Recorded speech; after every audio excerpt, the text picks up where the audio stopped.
Ainsworth, Joliet benefactor who recently passed away.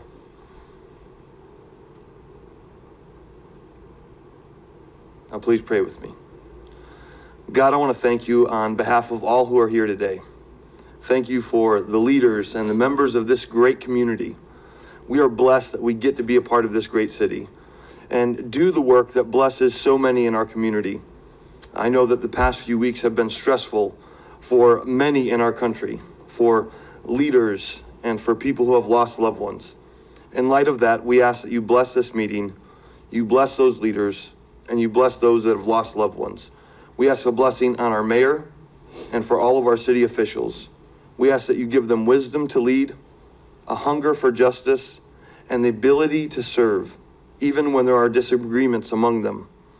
I pray a blessing on the agenda that's set before us and for the great city of Joliet, and that their leadership would bless those that live and work here. It's in Jesus' name we pray. Amen. Let's say the Pledge of Allegiance. I pledge allegiance to the flag of the United States of America and to the republic for which it stands, one nation, under God, indivisible, with liberty and justice for all.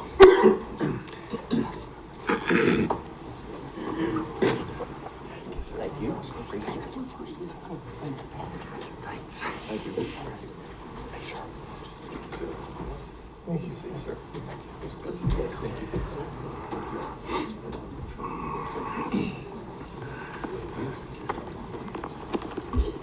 We'll begin with roll call. Mayor Odekirk. Here. Councilman Dickinson. Here. Councilwoman Gavin. Here. Councilman Girl. Here. Councilman Hugg. Here. Councilman Morris. Here. Councilman Mudrin. Here. Councilwoman Coleman. Here. Councilman Turk. Absent this evening. He did call. He was unable to make it.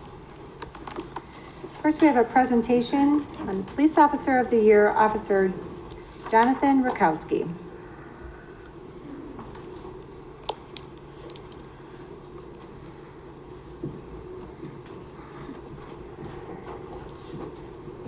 The chief apologizes that he couldn't be here. He had a prior commitment to this evening. But good evening, Mayor, City Council. It's an honor tonight for me to present to the City Council the recipient of the 2017 Exchange Club Officer of the Year. Every year, the Exchange Club supports and acknowledges the police department's efforts through an annual ceremony where a Joliet police officer is selected as the Exchange Club Officer of the Year. I'd like to thank them for their continuous support over these years, and it's been about approximately 25 years that they have given us this award. The mission of the Joliet Police Department is to enhance the quality of life in the city of Joliet by working with the community for a safer city. When selecting a candidate for this award, we look at what candidate has accomplished throughout the year in support of this mission. The recipient of this Exchange Club Officer of the Year award goes to Officer Jonathan Rakowski. Officer Rakowski has been a member of the Joliet Police Department for just over 2.5 years. And in this short period of time, he has proven to be a self-motivated worker who needs little direction. During 2017, he was assigned to the department's Patrol Division night shift and has proven to be an instrumental in many ways. During 2017, Officer Rakowski wrote 687 traffic citations, made 31 felony arrests, made 58 misdemeanor arrests, made 20 DUI arrests, made 68 driving while suspended revoked arrests, and recovered 6 firearms. He also responded to 1,273 calls for service.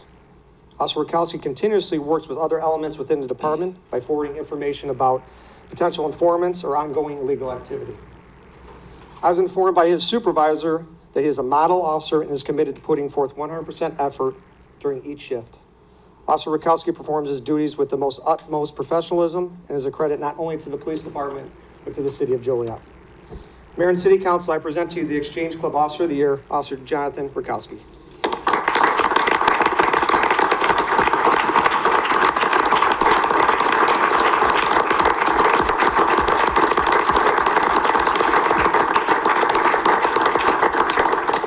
Some of the council and mayor know that there was a ceremony where he was already presented his award and medal a couple weeks ago. But we just wanted to introduce him to the council and the citizens of Joliet. Congratulations. Thank you. No speech? He never wants to talk. I apologize. That was close. Thank you. I appreciate this honor. I'm undeserving of this. Every member that wears blue, or white for that matter, for this department are equally, if not more so, deserving. Thank you. I look forward to continuing to serve the citizens of this city for many years to come. Thank you. Thank you.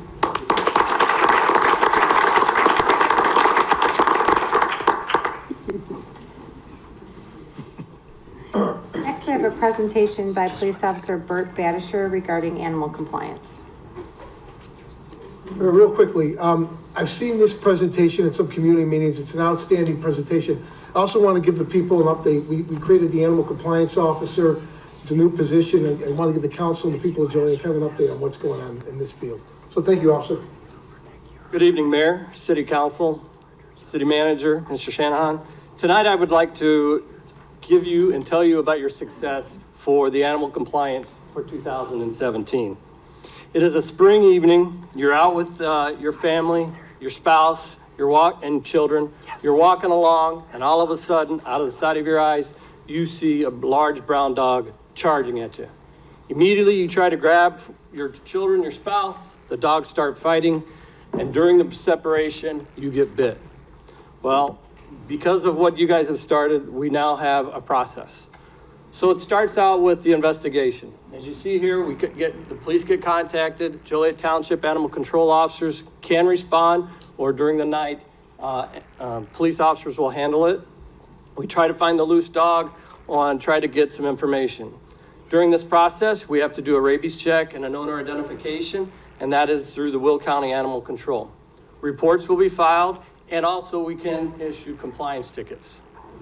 After that process, the paperwork is completed and we start having the hearing committee reports. During this time, Mr. Ken Haley, your animal compliance coordinator, has gotten all the information. He's gotten pictures. He's got everything there. Myself and the director, Sarah Gimbel from the Joliet Township Animal Control, we meet and we go over the incident. So we have these pictures in front of us. We try to do the documentation and we decide if this is an accident or if this is a situation that is reoccurring.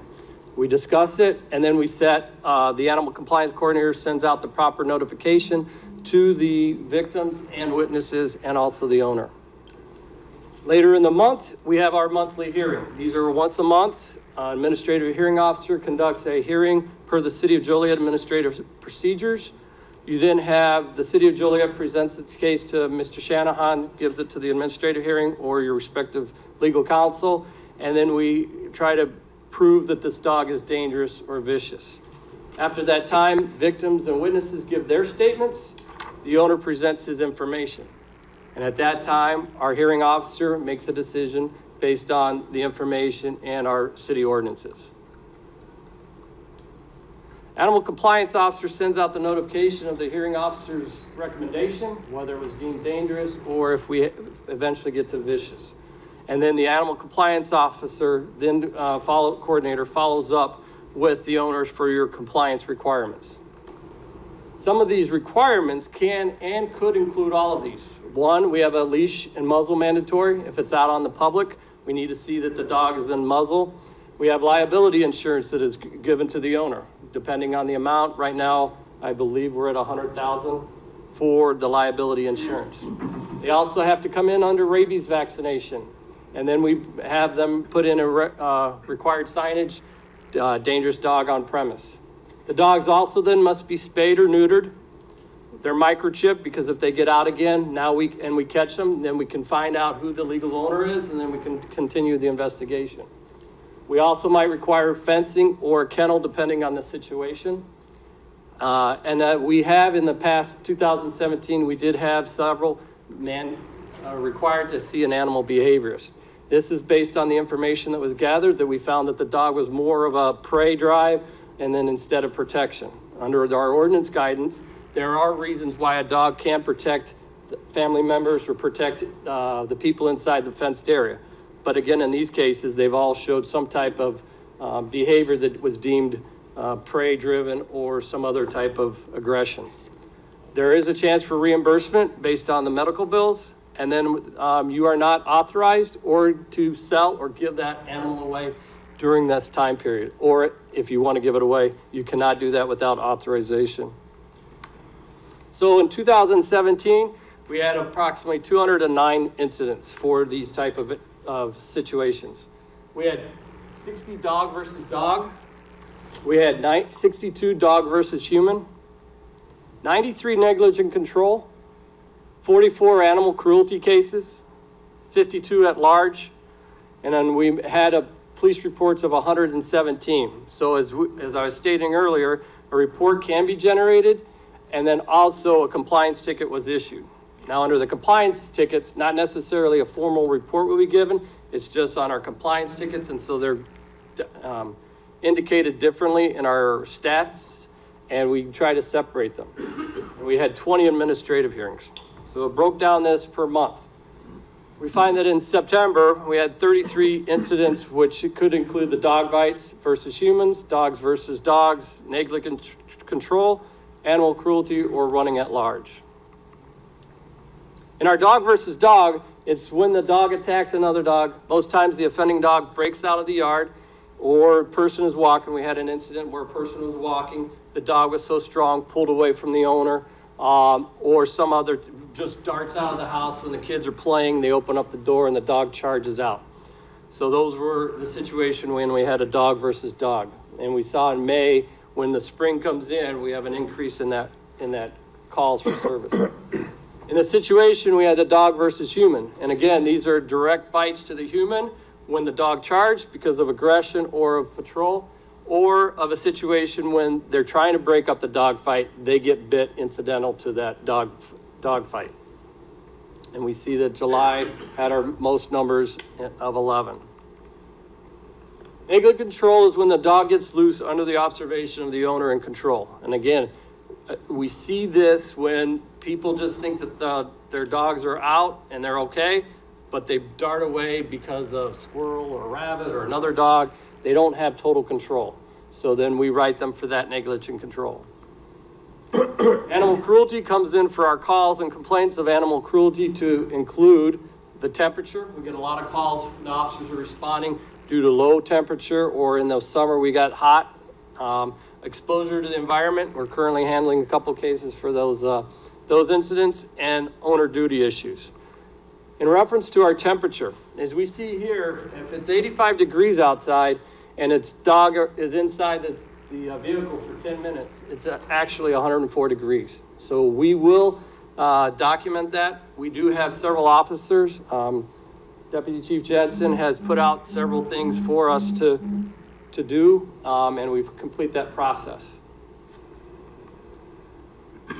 In our owner's duties, this is mainly happens with the winter months, and we've been seeing this in our reports and in the newspaper lately. The Joliet Township Animal Control Officers or officers see that there is not enough sufficient good quality, wholesome food or water. We see the water bowls are totally frozen and there's no actual clear water. Or there's inadequate shelter, protection from the weather, or there's veterinary care that's needed. In the summer, we see a lot of dogs with dog bites on their ears, and the flies are infected and they need veterinary care. And then we have the humane care and treatment. Also under this owner's duties, we find a lot of times now that we're seeing these dogs are out for a period of time, and they're out, and they have to have certain requirements by the state. One of them is that the dog cannot have more than 1/8 of the dog's body weight.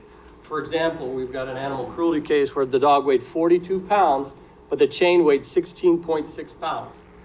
The law states that it should not weigh more than 5.2. So we have the Joliet Township Animal Control Officers and us investigating and prosecuting these individuals. The other things that we have is that the duties, and the state states that the tethering has to be at least 10 feet. That gives the dog an ability to move around and also be able to be free. It's not consumed to just one small area and it spins around and goes crazy. Also in the reference to that, the tethering has to be not a tow chain. It can't be one of these big chains that are hurting the dogs.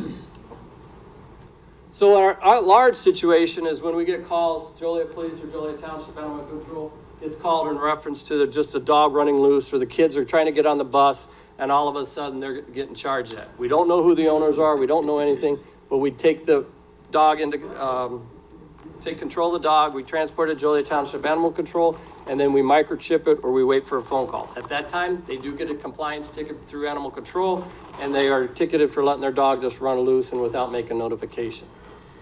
So if you go to the middle part, 2017, we figured there was 24 cases, we had 20 cases. We heard 20 hearings. But what happens is that sometimes before these cases are going, we have compliance from the owners. In a situation, the owner decided to put the dog to sleep before the hearing, so we didn't have to make a judgment, so we never went to hearing on that. But that was a case that we decided we need to. So right now, I had a typo, we're at 88%. I have 80 there, but we're 88% compliance. And that can be what the compliance or dismissed cases. Now, at the bottom there, it says about our dismissed cases.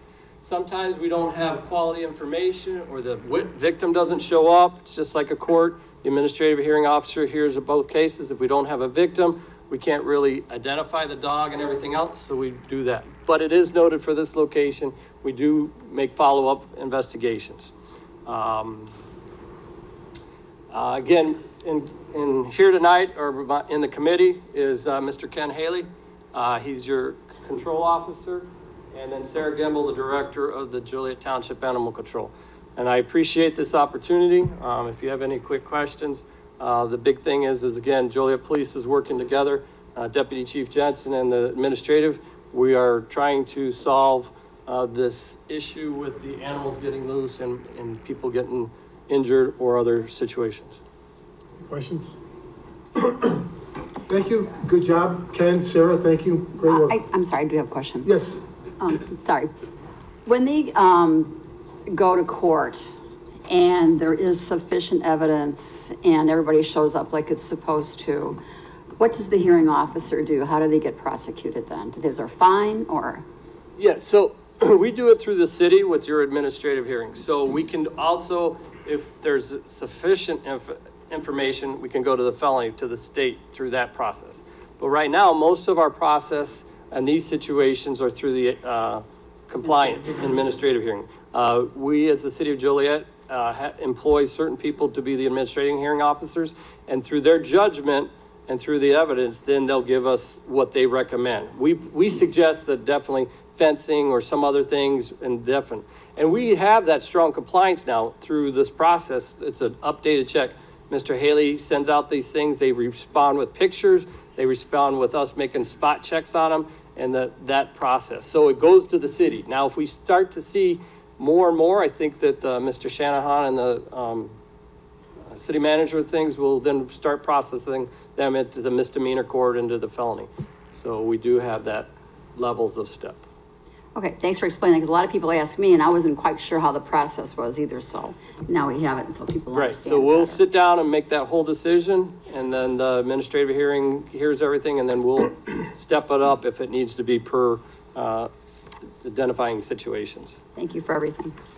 Thank you. Next, we have mayor Odeker appointments.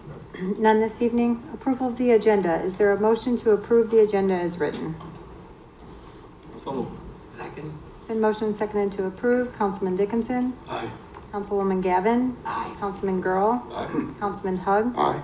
Councilman Morris. Aye. Councilman Mudrin. Aye. Councilwoman Quillman. Aye. Motion carried. Citizens to be heard on agenda items. Is there anyone present that would like to speak on an agenda item this evening? Seeing none, we'll move on to council committee reports. Economic Development Committee report. The Economic Development Committee met Thursday,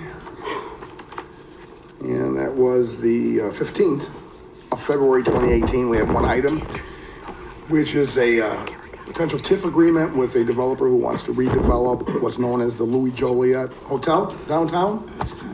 We did move it forward with a recommendation, but we did make some changes, and so we did pull it from the agenda, giving the city council, Marty, more time to finalize the changes. It's all that we have going. So it's preliminarily been viewed and vetted by the committee, and we moved it forward. So we should see it probably, what do you think, Marty, in 2 weeks? 2 weeks. 2 weeks. So in 2 weeks, and it's just a standard TIF. Okay. kind of a project proposal is all we have. In attendance on the committee would be Councilman Mudrin, Councilman Morris, and myself, as well as Steve Jones attends and several other administrators. And that's all we had. That was the one item. Finance Committee report. Yes, Your Honor. The Finance Committee met this evening. We had really two business items that we discussed. On the committee, I should say, is myself, Councilman Mudrin, and Councilman Turk, who is not at the meeting today. He is at home ill with the flu. We discussed two business items. The first was Riverwalk Homes LLC, which, if you're not familiar with that entity, that's basically the entity that technically owns Evergreen Terrace. Ken Mihalich gave a report basically on the budget of Evergreen Terrace and some actual numbers. The 2018 budget looks like there's going to be an operating surplus of approximately 1.1 million. Mr. Mihalich and the city manager also did discuss basically a plan going forward, which my understanding is we have to have that plan in place by September. So the city manager is going to work with Ken Mihalich and Kendall Jackson to basically bring something to this council within the next couple months as far as what direction we want to go. I don't know, David, did you want to add anything to that at all? No, that's the timeline, so nothing else to add. Great, thank you. And then we also discussed Marty Shanahan, our attorney, also was at the meeting. He discussed a collection fee ordinance with respect to collecting outstanding debts that are owed to the city. And he's going to probably bring something to us at our next meeting in a couple of weeks. Marty, did you want anything more? Just passing along the collection fee to the residents rather than the city paying. Right. And it was met though. Go ahead. When you say residents, you mean the violators? Yes, the non-payers, the debtors. Yeah, thank you. And it was met. It was well received by the committee members. So, Your Honor, that concludes my report. Thank you. Prison Committee report. Yes, Your Honor. The Prison Committee met Monday on February 12th here in the council chambers.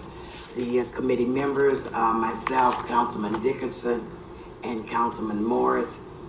Also present was staff, Steve Jones, and Chris Regents. The staff members gave us an update regarding what has been done so far. Members from the museum committee came in, gave a full presentation on the old Joliet prison and also with resources. Will County Commissioner Denise Winfrey spoke briefly in regards to the Collins Street Task Force and the work that has been done there with our state representatives and other possible collaboratives, such as Will County, the Park District, Forest Preserve, and community residents. The committee was charged with establishing the goals of what we want to accomplish. And so we have started to work on that. And we want to kind of put out there at the late summer, maybe early fall, we're looking at a kickoff piece there with the tour and hopefully getting our residents involved with helping us bring this to fruition. So that's the end of our report. Thank Anything you. else, Councilman? No, that's it. Councilman Morris, anything? Thank you. Public Service Committee report. The public service met today, February 20th, 2018, here at City Hall in the executive conference room. On the committee and in attendance was Councilwoman Gavin, Councilman Dickinson, and myself. We had general contracts, change orders for contracts for wastewater treatment plants and so forth that we did look over and send on with a recommendation for approval. A couple things to note.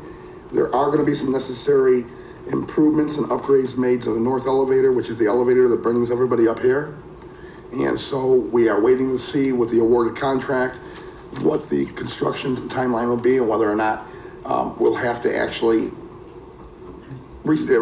schedule a meeting for another venue because we don't want Councilman Morris to have to walk up the stairs.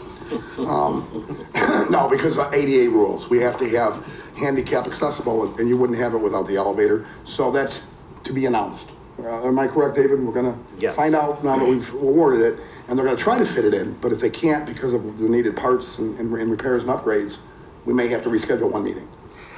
Yes, at least one meeting. We are working on a communication plan to make sure the bankruptcy court and other groups that are presently planned to use this building are notified well in advance of any need to relocate and to work with them on that relocation to another suitable alternative site. Okay. Another item we discussed, and we did approve recommendations from staff, was awarding a security contract. And now that the multimodal transportation center will be up and running, and once it is, these folks will be, they weren't the lowest bidder. Some of the lower bidders were strictly security. That's all they do is security. So, you know, if there's a problem, they'll try to diffuse it. What the staff was looking for, and I think the committee too, it has to be security and a concierge or public relations type. And there was only really 2 companies that have training like that. And so they narrowed it down to those 2 companies that met the criteria for the professional services contract. And we chose one, but I'm just giving a heads up. It wasn't the cheapest one. It was the most effective one for what our needs were. And then other than that, we have Nick's Euros back on here again. And apparently it got all the special use permits approved by the zoning board, and we reapproved with the right turnout only. We reapproved that as a committee and sent it forward with a recommendation for approval. Other than that, you know, on the committee is myself. As I said, did you 2 have any? Did I have it covered? That's all I have for you, Mayor. Thank you. I show no other reports. Under consent agenda, approval of the minutes. It's recommended the minutes of the pre-council meeting held on February 5th and the minutes of the council meeting held on February 6th, 2018 stand approved as recorded. Invoices paid report. It's recommended this report be received and placed on file. And Council Memo 88-18, position vacancies. It's recommended the city manager be authorized to fill 1 legal secretary position in the legal department and any subsequent vacancies which may occur. Is there a motion to approve said consent agenda items? So moved. Second. And motion and seconded to approve. Councilwoman Gavin. Aye. Councilman Girl. Aye. Councilman Huggs. Aye. Councilman Morris. Aye. Councilman Mudrin. Aye. Councilwoman Quillman. Aye. Councilman Dickinson. Aye. Motion carried. Licenses and permit applications. Mayor, Council.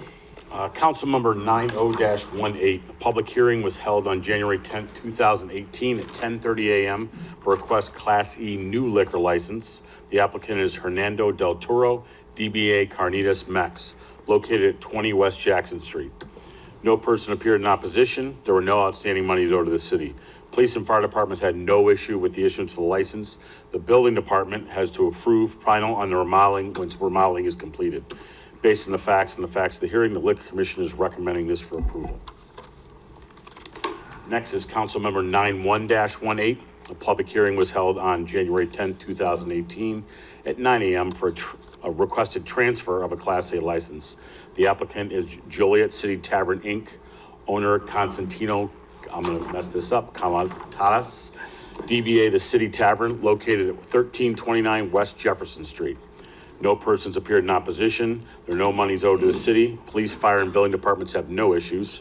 Based on the facts of the hearing, the Liquor Commission is recommending approval of this license.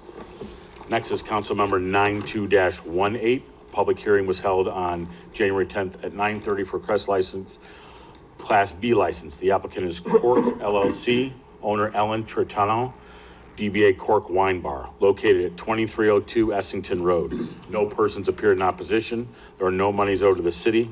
Police and the fire department have no issues with the issuance of the license, and the building department will need to do a final inspection after remodeling is completed. Based on the facts of the hearing, Liquor Commission is recommending approval of the license. Last is 93-18. A public hearing was held on January 10, 2018 at 10 a.m. for a request change in class from the Class E to a Class B. The applicant is Juan Jaime, DBA La Hacienda Banquets, located at 24 Ohio Street. No persons appeared in opposition. No outstanding monies owed to the city. Police, fire, and building departments have no issues with the license. Based on the facts of the hearing, the Liquor Commission is recommending approval of this liquor license. Any questions? Thank you. Thank you. Council Memo 90-18 is an issuance of a Class E liquor license at 20 West Jackson, Katrina's Mex. It's recommended Katrina's Mex be issued a Class E liquor license. So moved. Second. Been motioned and seconded to approve. Councilman Girl. Aye. Councilman Hug. Aye. Councilman Morris. Aye. Councilman Mudrin. Aye. Councilwoman Coleman. Aye. Councilman Dickinson. Aye. Councilwoman Gavin. Aye. Motion carried. Council Memo 91-18, transfer of a Class A liquor license at 1329 West Jefferson Street, the City Tavern. It's recommended City Tavern be issued the Class A liquor license. Second. Motion and seconded to approve. Councilman Hug. Aye. Councilman Morris. Aye. Councilman Mudrin. Aye. Councilwoman Coleman. Aye. Councilman Dickinson. Aye. Councilwoman Gavin. Councilman Girl. Aye. Motion carried. Council Memo 92-18, transfer of a Class B liquor license at 2302 Essington Road, Cork Wine Bar. It's recommended Cork Wine Bar be issued the Class B liquor license. So moved. Second. Been motion seconded to approve. Councilman Morris. Aye. Councilman Mudrin. Aye. Councilwoman Coleman. Aye. Councilman Dickinson. Aye. Councilwoman Gavin. Councilman Girl. Aye. Councilman Hug. Aye. Motion carried. Council Memo 93-18, issuance of a Class B liquor license at 24 Ohio Street, La Hacienda. It's recommended La Hacienda be issued a Class B liquor license.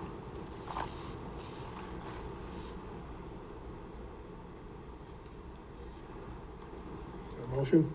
So moved. Is there a second? No second, the motion dies. Is there a motion to deny the liquor license? So moved. Second. Been motioned and seconded to deny a Class B liquor license for La Hacienda. Councilman Mudrin. No. Councilwoman Coleman. Aye. Councilman Dickinson. Aye. Councilwoman Gavin. Aye. Councilman Girl. Aye. Councilman Hug. Aye. Councilman Morris. Aye. Motion carried 6-1. The license was denied. Council Memo 94-18, application for a drive-through permit for Nick's Euro Restaurant at 1350 West Jefferson Street. It's recommended a drive-through permit be issued. Mayor, before we start. Yes. Okay. I had asked for this traffic study, just got it minutes ago, okay? And I know the neighbors still had some concerns with the ingress and egress. And I've read the study, and I see here that the peak hours of cars over there are between hours of 11 and 1, 80 cars, and 5:37 or 80 cars. So the neighbors have no problem with the restaurant itself. It was just that the traffic was a problem. So I did get an email from the president of Reedwood Neighborhood Organization wanting to know if it was decided to put what they call a cement pork chop, for lack of a different word, cement in there so people can't turn left and go out and right. And was the business across the street ever asked to help out with that ingress and egress? So Jim, can you explain to me, please?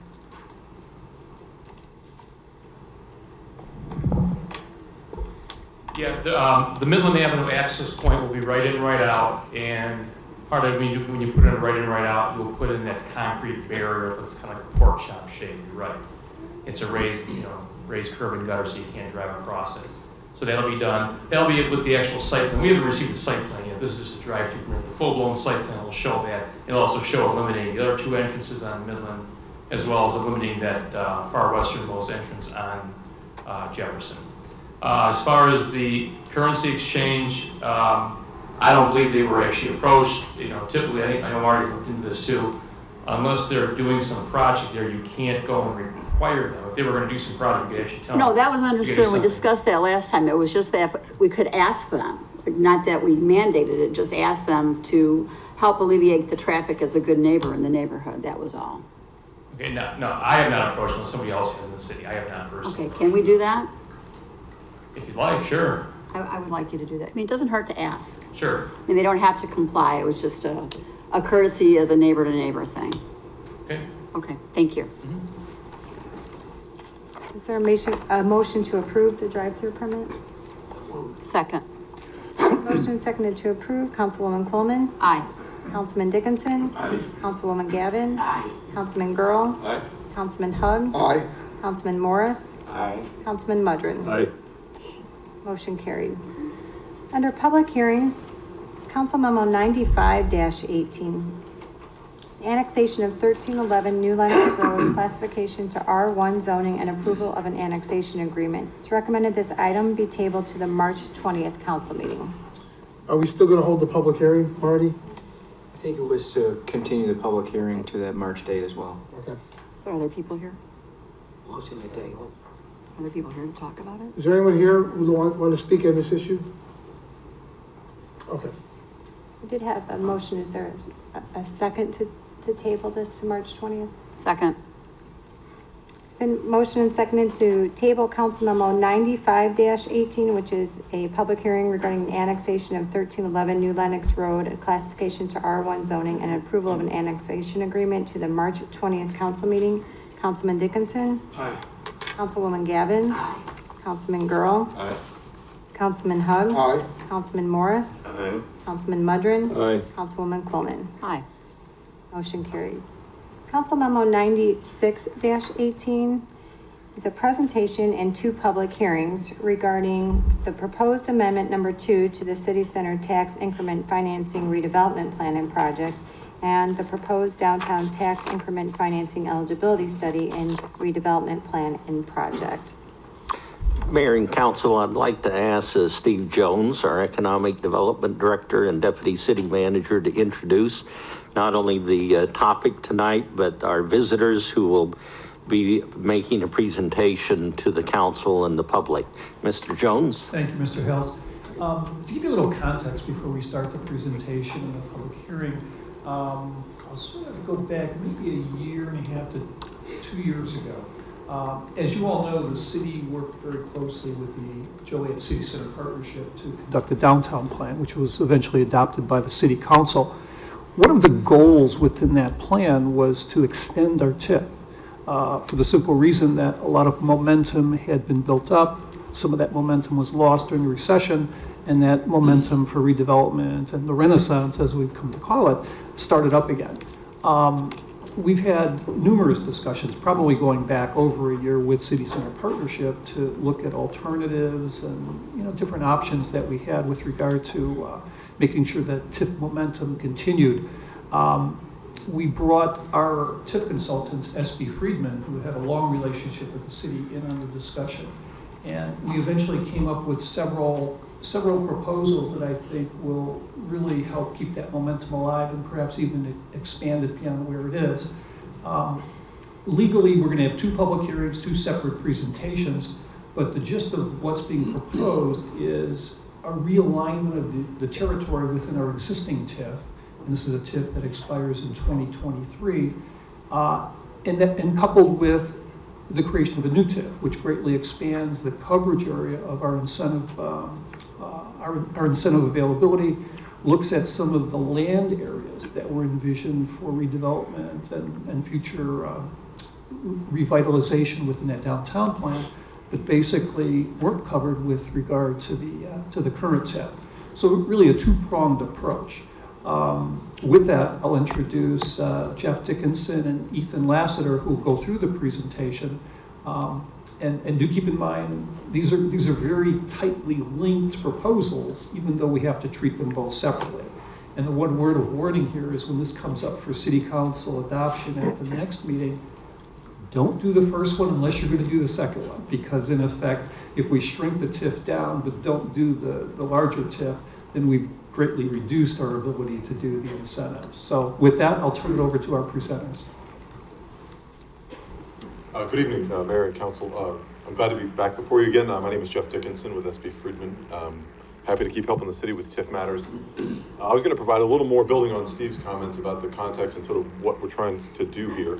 The image you see there is the proposed amendment area. It is a contraction of your existing downtown TIF, and it is I think, vital to the long-term redevelopment of downtowns. You know, we work in a lot of downtowns, and downtowns are tough. I guess that would be the headline to give you, and you know this as well as we do. And when towns run towards the end of the life of a TIF, it's not uncommon to have to re-TIF them to essentially re-energize that tool to make projects happen. Ethan's going to go into the details of that, but I guess I just wanted to say this is happening increasingly as the life, you know, the TIF law gets towards the end of its life, or it's 23 years in existence in the state of Illinois. We're having to do this more and more places because the job's not totally done in a lot of towns. And so we've got to work through that with this tool. I think the other thing, the point that Steve made, which I think is important, is the new TIF that, again, Ethan will walk you through the details on, fits closely to a downtown plan, to your downtown plan. We work in different environments. Some places do TIFs without plans, and some people do them with, you know, after the plan. This is the preferred mode for me from a, you know, just it's better practice. A TIF is a tool to implement goals that have been articulated by elected bodies. And so when you've got a plan, you've got clear goals and ambitions, now how do we bring the TIF tool to it? The TIF alone is fine and it's useful, but I think that step that you took in the right syntax. And so Ethan's gonna walk through the details of first the amendment document. I guess the other point on that is, you know, the eligibility findings were made with respect to your city center TIF at the time of creation. So that's not part of what we do and what you need to do in an amendment. It's the second half of the TIF is the guiding plan, and that's what we provided a document to help amend that, just change the guidance going forward. The creation of the new TIF is we find eligibility and then help prepare that guiding plan. But I'll hand it off to my colleague Ethan Lassiter to walk through the amendment notes.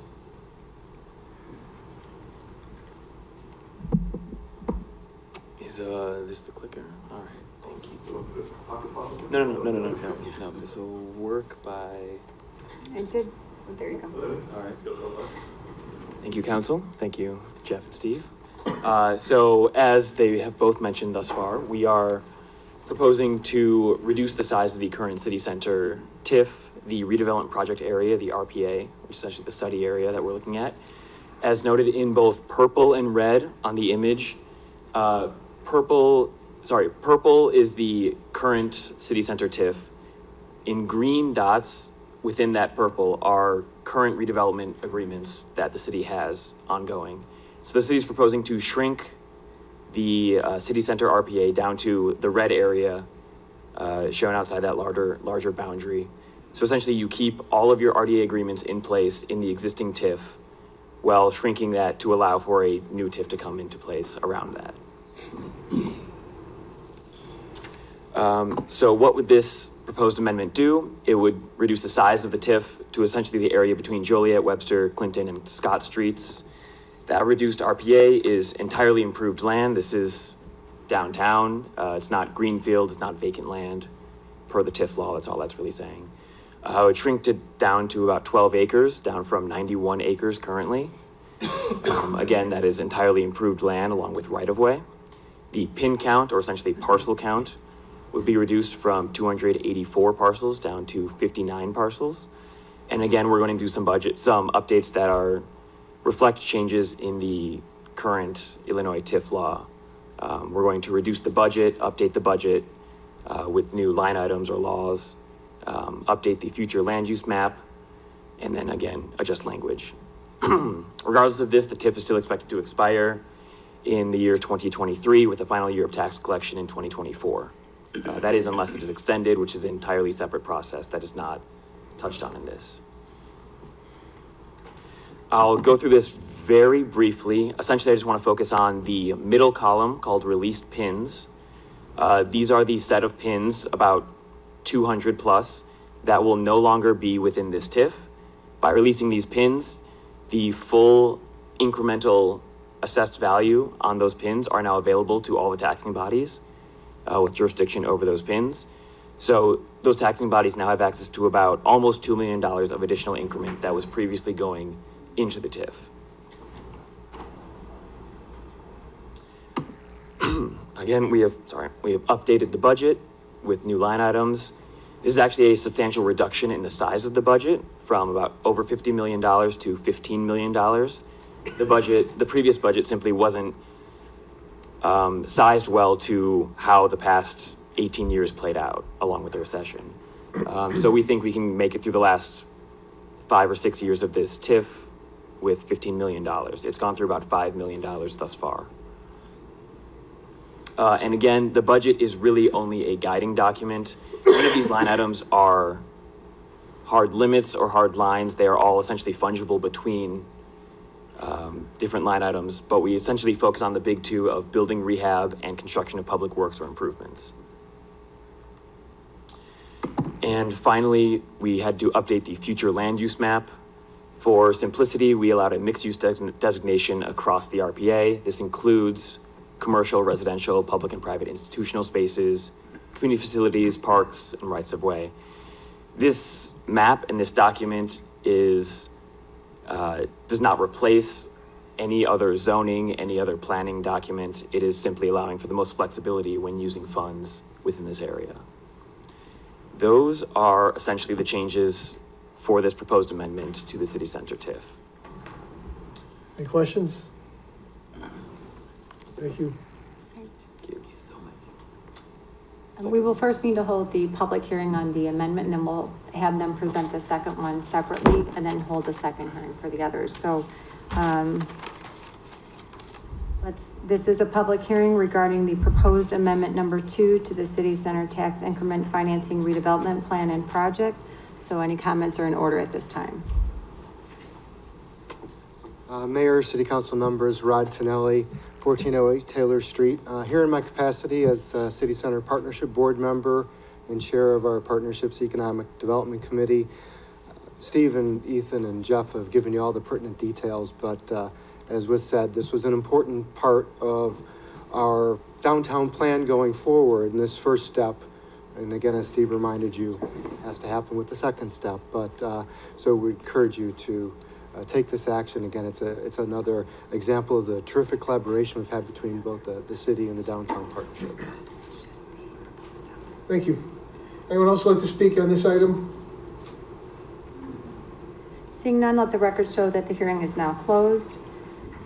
The next item is the proposed downtown tax increment financing eligibility study and redevelopment plan and project.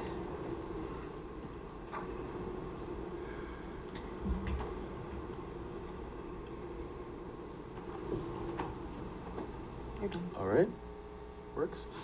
All right, this will be a little longer. It is a proposed new TIF called the downtown TIF as opposed to the city center TIF. Essentially, it includes all of downtown Joliet, or a large portion of it, with a specific carve-out where the smaller amended city center TIF would be.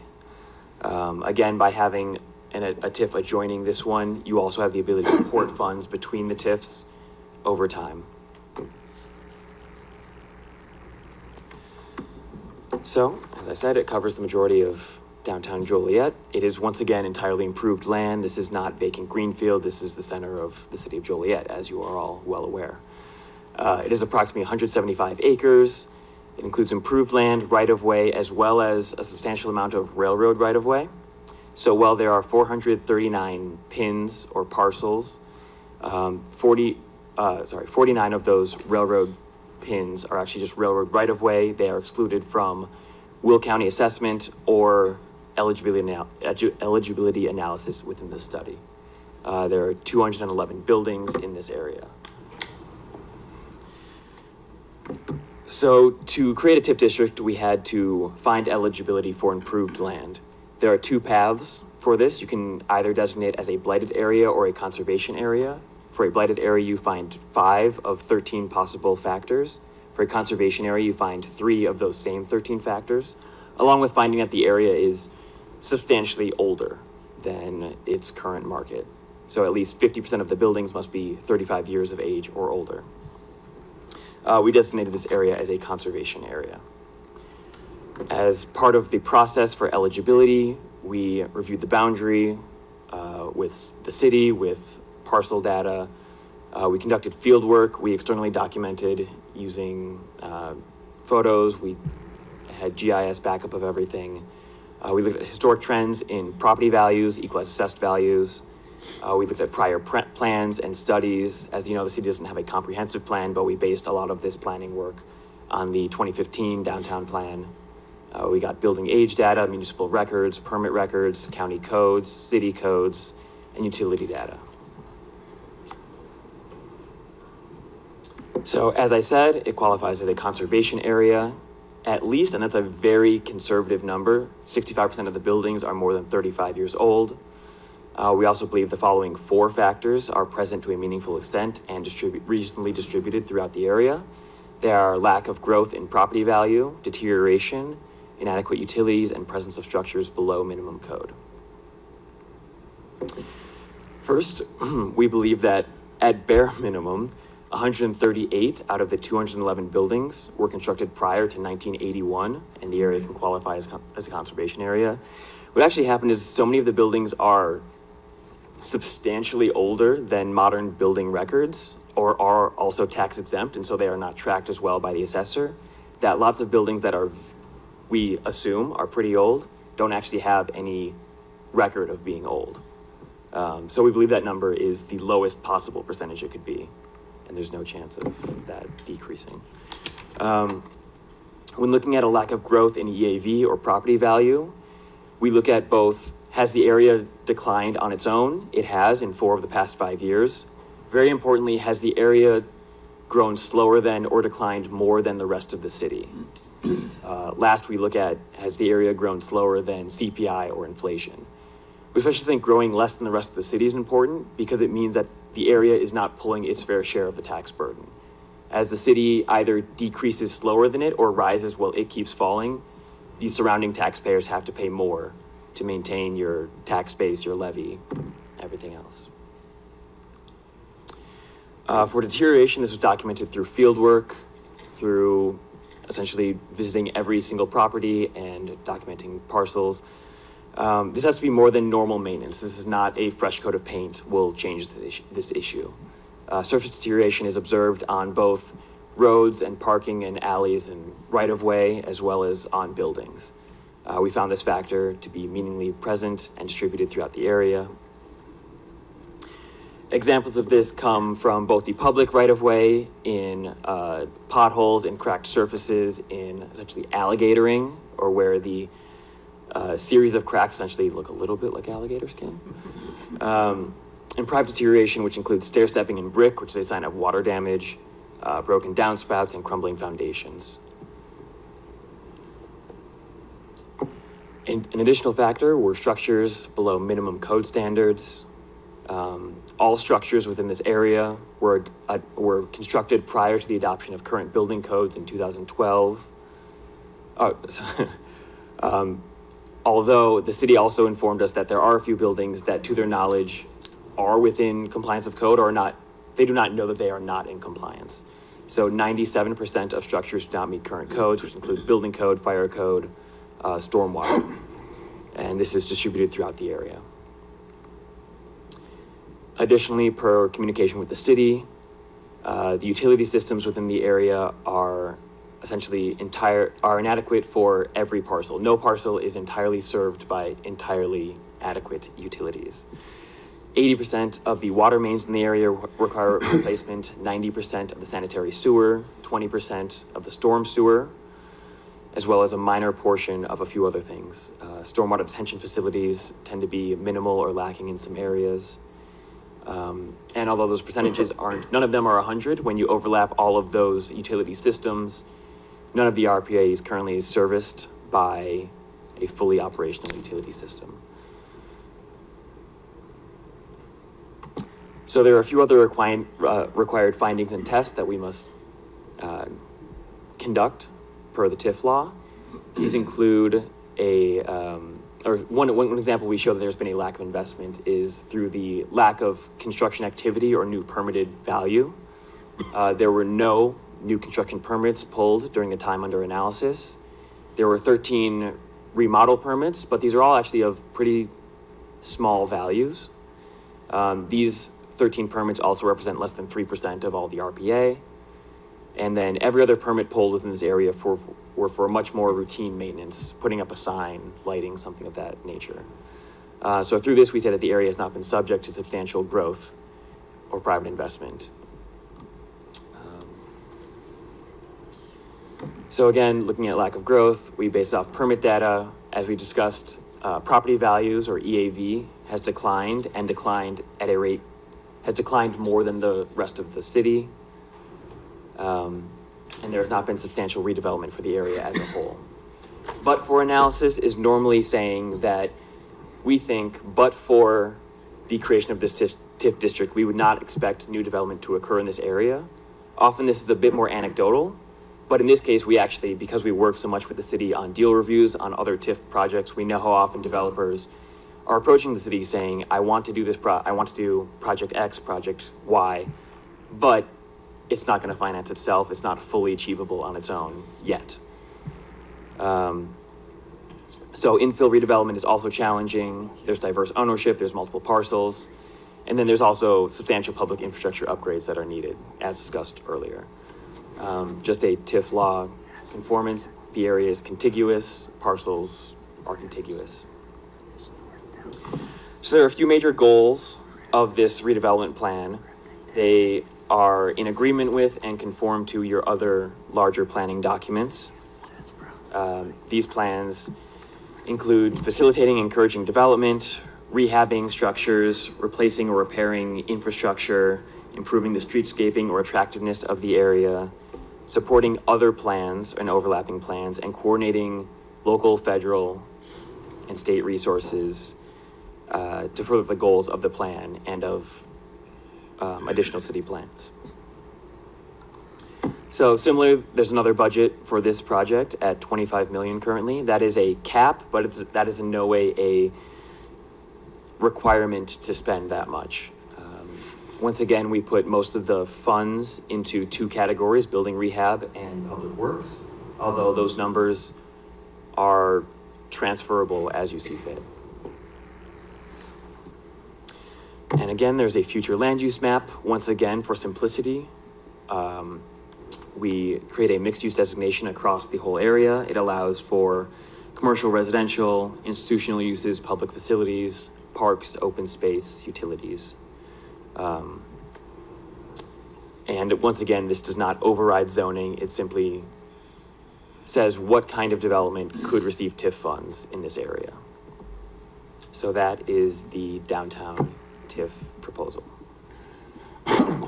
Question. Ethan, could you go back to the screen that showed the permits that were pulled?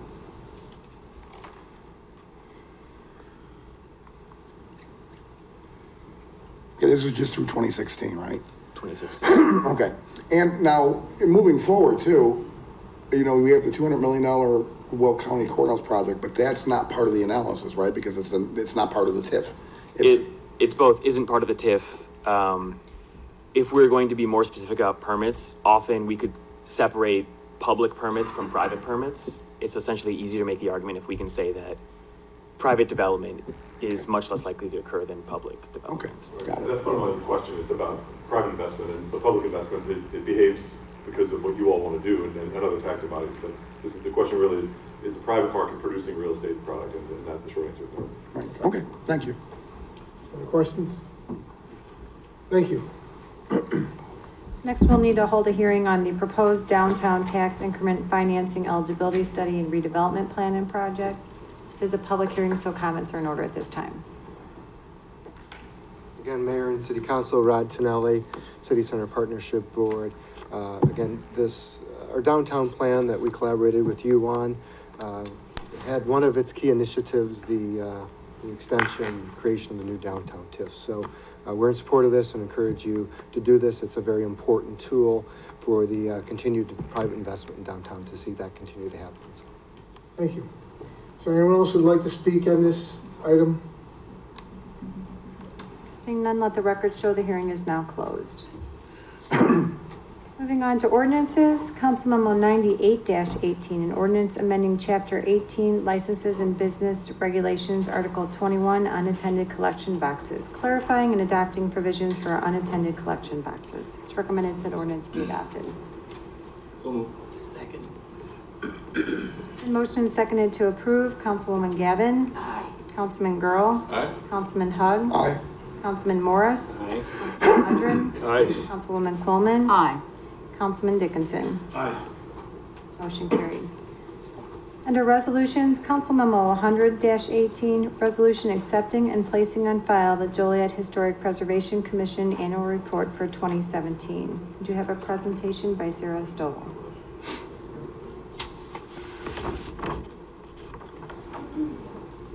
Hello, Council, Mayor. I'm Sarah Stovall, Chairwoman of the Joliet Historic Preservation Commission. I'm here to present the JHPC 2017 Annual Report. The Historic Commission is required to prepare and file their annual report with the Illinois Historic Preservation Agency. The JHPC had a busy year, and I wanted to share some of our highlights. The Commission reviewed 3 certificates of appropriateness and 1 petition to rescind a landmark designation at 509 Plainfield Road. The JHPC partnered with the Joliet Area Historical Museum on a bus tour of 4 limestone structures in the city, which had more than 100 attendees. I think it was like 120, so it was well attended. We developed a PowerPoint presentation to educate the general public about historic preservation, and the Commission will present this presentation and work with the city's neighborhood groups in 2018. The Commission also updated our website, updated the database of designated historic properties in the city. We have a full detail of the JHPC activities can be found in the attachment of the 2017 annual report. I think you guys also have a handout of the designated historic properties. This year we hope to initiate a historic resource survey of at least 1 new area of the city and nominate at least 1 property as a landmark, in addition to sponsoring another walk or bus tour. We are looking to fill 2 vacancies on our board, so if you do know anyone who would be a good fit, please have them send a letter of interest and resume to the mayor's office. We also have our annual Joliet Historic Preservation Award and are currently accepting nominations until March 1st. The nomination form can be found on the City of Joliet's website, and I'm happy to answer any questions. So. Questions? No. Awesome, thanks guys. Good work, thank you. It's recommended said resolution be adopted. Oh. Second. Been motion and seconded to approve. Councilman Girl. Aye. Councilman Hug. Aye. Councilman Morris. Aye. Councilman Mudrin. Aye. Councilwoman Coleman. Aye. Councilman Dickinson. Aye. Councilwoman Gavin. Aye. Motion carried. Council Memo 101-18, a resolution granting a temporary stormwater management easement for the IKEA Distribution Center on Emerald Drive, and a resolution granting a temporary water main easement for the IKEA Distribution Center on Emerald Drive. It's recommended said resolutions be adopted. So moved. Second. Been motion and seconded to approve. Councilman Hug. Aye. Councilman Morris. Aye. Councilman Mudrin. Aye. Councilwoman Coleman. Aye. Councilman Dickinson. Aye. Councilwoman Gavin. Aye. Councilman Girl. Aye. Motion carried. Council Memo 102-18, a resolution approving a TIF development agreement with Historic Louis Joliet Apartments LLC, 22 East Clinton Street. It's recommended this council memo be tabled to the March 6th council meeting. So moved. Second. Been motion and seconded to table Council Memo 102-18 to the March 6th council meeting. Councilman Morris. Aye. Councilman Mudrin. Aye. Councilwoman Coleman. Aye. Councilman Dickinson. Aye. Councilwoman Gavin. Aye. Councilman Girl. Aye. Councilman Hug. Aye. Motion carried. Council Memo 103-18, a resolution authorizing the execution of a home total home buyer sub-recipient agreement between the City of Joliet and County of Will. It's recommended said resolution be adopted. So moved. Second. Been motion and seconded to approve. Councilman Mudrin. Aye. Councilwoman Coleman. Aye. Councilman Dickinson. Aye. Councilwoman Gavin. Aye. Councilman Girl. Aye. Councilman Hug. Aye. Councilman Morris. Aye. Motion carried. Under bids and contracts, award of contracts, Council Memo 105-18, award of contract for the City Hall North Elevator Controls and Door Operator Upgrade. Council Memo 106-18, award of professional services contract for unarmed security services for the Joliet Gateway Transportation Center. Council Memo 107-18, authorization to purchase portable radios and batteries. Council Memo 108-18, purchase automated fingerprint identification system. Council Memo 109-18, approve a professional services agreement for the 2019 sanitary sewer rehabilitation program. Council Memo 110-18, approve a professional services agreement for the Richard Street Lift Station Replacement Program. It's recommended Council Memos 105-18 through 110-18 be approved. So moved. Second. And motion and seconded to approve. Councilwoman Quillman. I'm gonna vote aye, but I would like the city manager just to explain why we're not taking the lowest bid on this particular one, so folks at home know why. On the train station, security services? Yes. That's, yeah. Mainly because price is one of the criteria looked at in awarding a bid. And as indicated earlier, the group that reviewed this was not only looking at the bid amount, but also the quality of the services to be provided. They also look at prior experience in providing like services.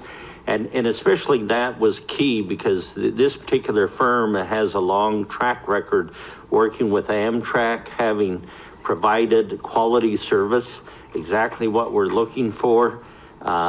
So those are just some of the additional criteria looked at in addition to price. So overall, it's, I think sometimes terminology is used such as the best responsible bid. It's not always the lowest, but it's the best quality that we feel from a long-term cost efficiency and effectiveness standpoint, it would be the best service for the money to achieve the highest quality of service in security services. Thank you for explaining that, folks, because sometimes they don't understand and you get calls, why didn't you do that? So better coming from you. Thank you. Councilman Dickinson. Aye. Councilwoman Gavin. Aye. Councilman Girl. Aye. Councilman Hug. Aye. Councilman Morris. Aye. Councilman Mudrin. Aye. Motion carried. Amendments, change orders, and payments. Council Memo 112-18, approve amendment number 1 to the professional services agreement for the East Side Wastewater Treatment Plant phosphorus removal and sludge handling improvements project. Council Memo 113-18, approve change order number 1 for the Spring Creek Interceptor sewer lining at the CN Rail Yard. And Council Memo 114-18, approve change order number 4 and payment request number 12 for the 2016 electrical maintenance assistance contract. It's recommended Council Memos 112-18 through 114-18 be approved. So moved. Second. Then motion is seconded to approve. Councilman Dickinson. Aye. Councilwoman Gavin. Aye. Councilman Girl. Aye. Councilman Hug. Aye. Councilman Morris. Aye. Councilman Mudrin. Aye. Councilwoman Quillman. Aye. Motion carried. The city manager's report.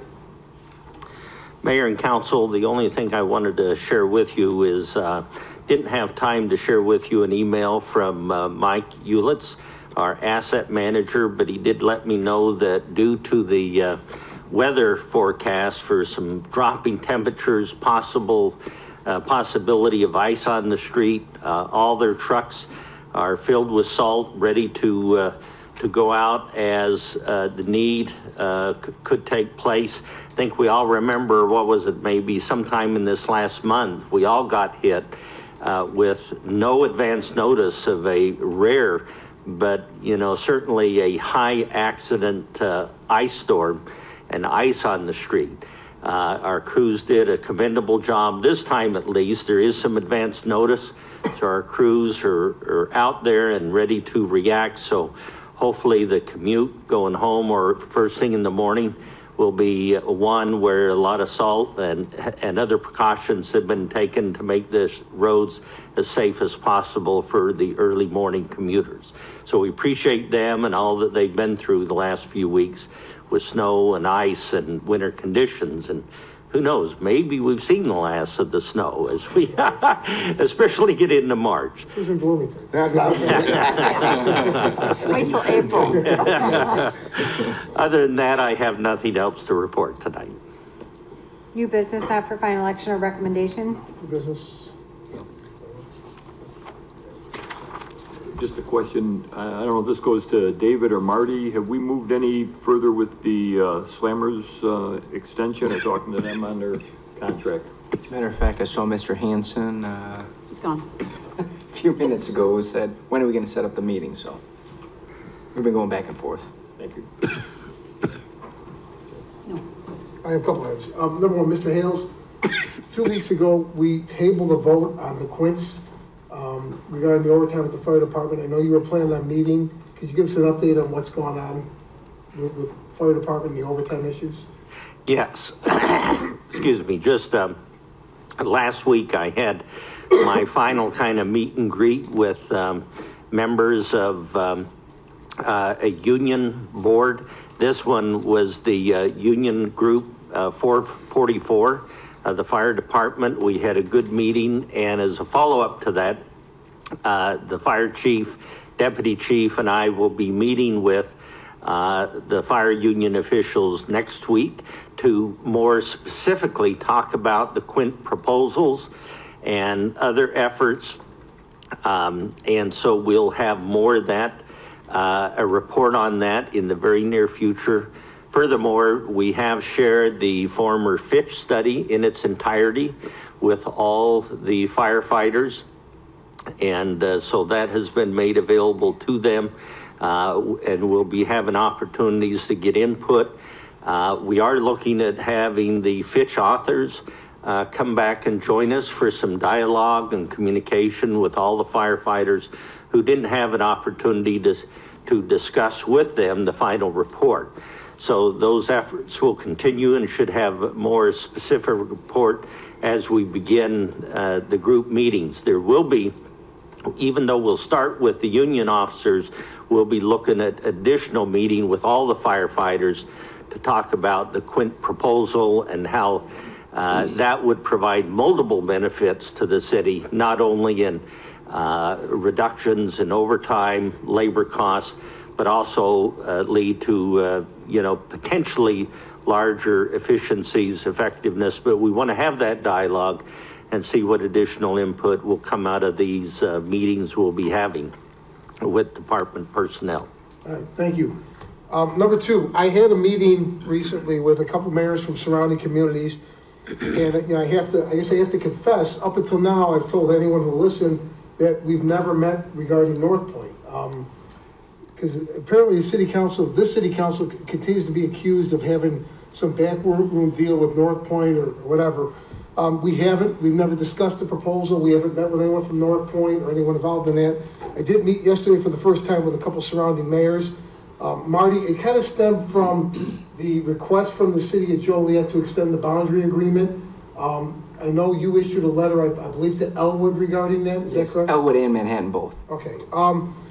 Maybe something that we want to reconsider on the council level. I think it might be time to open up the public dialogue on this. I've tried hard to keep the city of Joliet out of this argument. I know it's very contentious in Elwood, but it doesn't seem to be working. We keep getting dragged into it. So at this point, I wonder if we should take a little bit more active role, especially regarding what is being told to other communities, the lies that are being told to the mayors of the other communities. Specifically that the deal's already been cut with Joliet. We don't need you. We're going to work. We're going to go around you. We can keep denying it. Whether people listen to us or not, I don't know. But I was told by some of these mayors that they are being told specifically by people involved in this project that they already have a deal cut with the city of Joliet. So I don't think sitting on the sidelines is working. I think maybe we need to get a little bit more active and specifically get involved. So there is no question about what the city of Joliet is or isn't doing regarding this project. It's my opinion, but.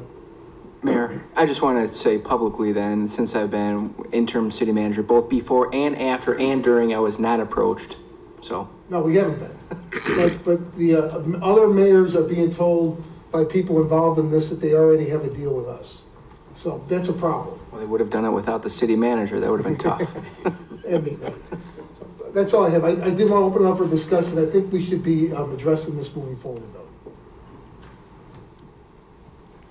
Next is public comments. Is there anyone that would like to speak this evening? Seeing none, mayor and council comments. Just one quick announcement, Your Honor. The National Hookup of Black Women on February the 24th, which is Saturday, is having our annual Teen Summit, and it is called Building the Best Me.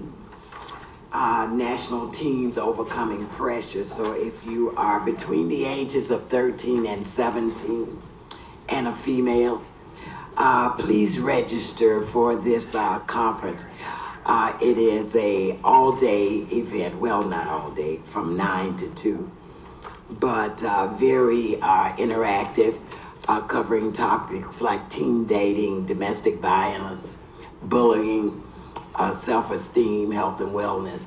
And so the event will be held at the JTHS Administration Building at 300 Caterpillar Drive. Registration starts at 9 a.m. Breakfast and a lunch will be provided. This event is free. So to my young ladies out there, if you're hearing this, please let's register and get involved with that. And just one quick note, Your Honor, I did want to say that the roadway on Jackson Street, east of Henderson, right there over the railroad tracks, we're down, and I know that is IDOT, but we're down to the rebar in terms of driving across it. I did reach out in public service, and Mike said he would reach out for us. So I just want the residents who travel that area to know that we're on top of that. Thank you. Okay.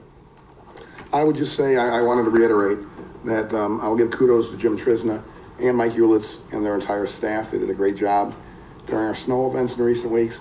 I got a couple of complaints, and essentially out in my area, John, you can appreciate this, it was forgotten cul-de-sacs. That happens once in a while. We have a ton of cul-de-sacs out there, and most of those are done by subcontractors. But other than that, that's all the complaints I got. And I got a lot of compliments from friends in New Lenox, Plainfield, Naperville that I work with that had occasion to drive down the day after the storm and the day of the storm, and they said it really got real nice. The roads did once they got in Joliet, like coming off 59. And, you know, there's still challenges with cul-de-sacs. There's still challenges with alleys, but that's something that's never going to be totally resolved.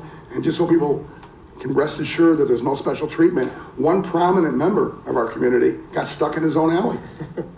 The mayor. That's correct. So it's fair for everybody. You do a great job, and so does Mike and the crew, Jim. Nothing. Just to follow up on that about the alley, I did get a complaint about plowing the alleys, and we don't plow the alleys anymore, because if we did, then we'd have alley pickup again for the garbage. And I told this gentleman, I said, we even had to, as neighbors, collectively hire somebody to plow our alley so that we could get out. So I hope people understand there's our neighborhoods that, you know, you just have to get together, either shovel together or hire someone to do it, because that's been a problem. We understand that, but even like the mayor got stuck in his own alley as well. We did attend several events, which I'm sure the mayor will discuss, including his State of the City address, which was quite well received. And I would just ask that you, in lieu of what's happened last week, especially losing one of Chicago's finest, that you support our, and I say / your police department, because City of Joliet has one of the finest police departments in the state of Illinois, and they always have my support. And please support your police department, because they put their lives on the line every single day. That's it. Thank you. A couple items. Thank you, Councilwoman Coleman. Number one, thank you to the Exchange Club for putting on the Office of the Year banquet that they did on February 13th. You know, Councilwoman Coleman, you were there, Councilman Mudgeon was there. Congratulations to Officer Rutkowski for the hard work and for that award. The Chamber of Commerce, thank you for the forum last Monday for the State of the City speech. I will be giving that speech again in a public forum at Joliet Junior College. It's at a date in March. I don't know offhand, but we'll get that information out. And then if the council wants, I could do it again in front of the city council. I've done it the last couple of years. I don't know if you want to hear it 2 or 3 times, but I wanted to Can't do they it. watch the video? They can watch the video. Number 3, last week, or 2 weeks ago, there was a dedication of the Lauren and Dorothy Brown Science Hall at the University of St. Francis. Great job, University of St. Francis. Thank you for the continued investment in that neighborhood in Joliet, and great work to Dr. Arvid Johnson. I do want to wish Councilman Turk the best. He has the flu, and I guess he's going to be bedridden for a couple more days. I agree with Councilman Hugg and Councilwoman Coleman. Great job, Street Department, Mike Ulitz, Jim Trisna, all the drivers. I know we had a member of the media jump in with one of our snowplow drivers. I heard him speak about it on the radio, and I know he wrote an article on his Facebook page. It was, I think, really well received also. But that was quite a snow. It lasted for a long time. I think we really did a terrific job. Like others, I did get compliments at the courthouse or even walking out of St. Ray's on Sunday morning. People from other cities would compliment how well the streets were in Joliet compared to surrounding communities. So terrific job. That was great work. I know we talked about the state champion female cheerleading squad from Joliet West. I think they're going to be here at the next meeting. We also had we had a state championship wrestler from Joliet Catholic and a 5th place finisher. We're going to have them here in the coming future also. Councilman Mudger, I know you had been in touch with them. Yep. I was told, as a matter of fact, that the last state championship wrestler from Joliet Catholic was you. Is that correct? There's some truth to that. It's been quite a while. 51 years. It's been a long time. Well, congratulations. I'm thinking maybe we can get like 2 out of 3 takedowns here. That won't be a problem. The kid's 106 pounds. My money's on him. You're I could probably take him. slow down a step, you know. Yeah, DJ Hamidi won 1st place. He's a freshman. And another freshman, Jack Finnegan, finished in 5th place at the state tournament. So congratulations to the wrestling program and to those 2 young men and their families. And then that's all I have. So we have executive session tonight? Yes, sure. Of course. Always. Is there a motion to go into closed session to discuss personnel, collective bargaining, land acquisition or conveyance pending or threatened litigation, after which the meeting will be adjourned? Second. And motion and seconded to approve. Councilwoman Gavin. Aye. Councilman Girl. Aye. Councilman Hugg. Aye. Councilman Morris. Aye. Councilman Mudrin. Aye. Councilwoman Coleman. Aye. Councilman Dickinson. Motion carried.